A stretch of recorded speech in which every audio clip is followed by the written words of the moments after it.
In some cases, adding more data to a plot can make the plot too busy, obscuring patterns rather than revealing them.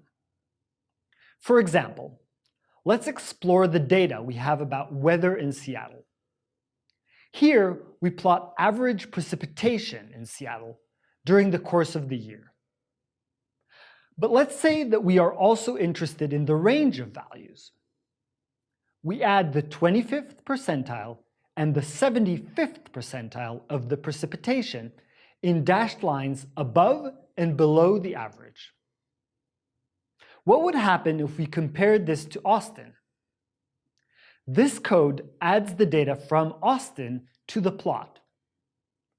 When we display the plot, it's a bit of a mess.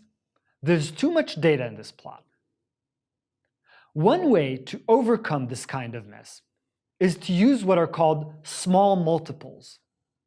These are multiple small plots that show similar data across different conditions. For example, precipitation data across different cities.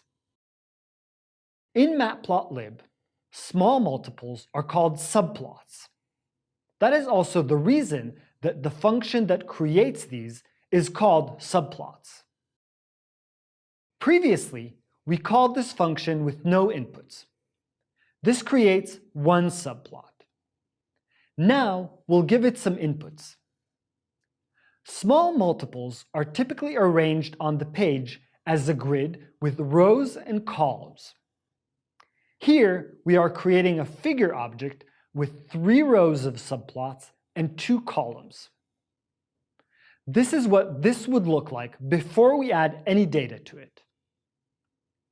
In this case, the variable ax is no longer only one Yaxis object.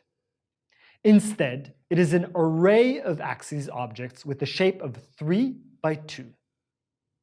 To add data, we would now have to index into this object and call the plot method on an element of the array.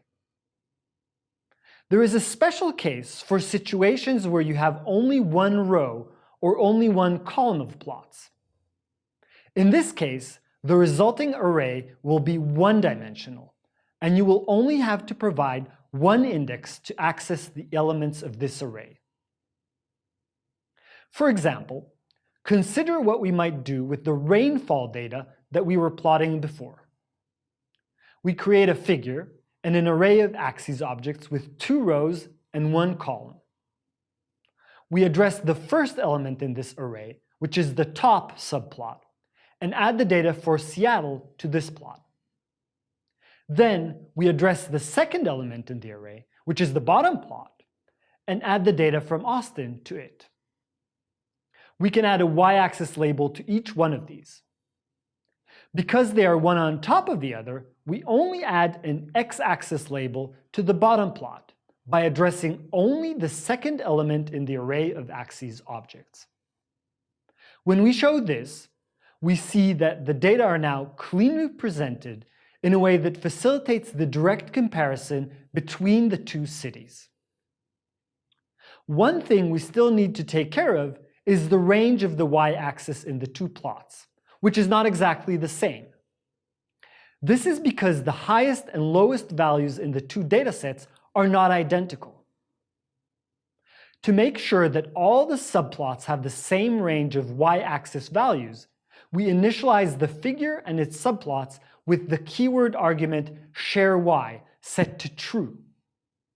This means that both subplots will have the same range of y-axis values based on the data from both datasets. Now the comparison across datasets is more straightforward.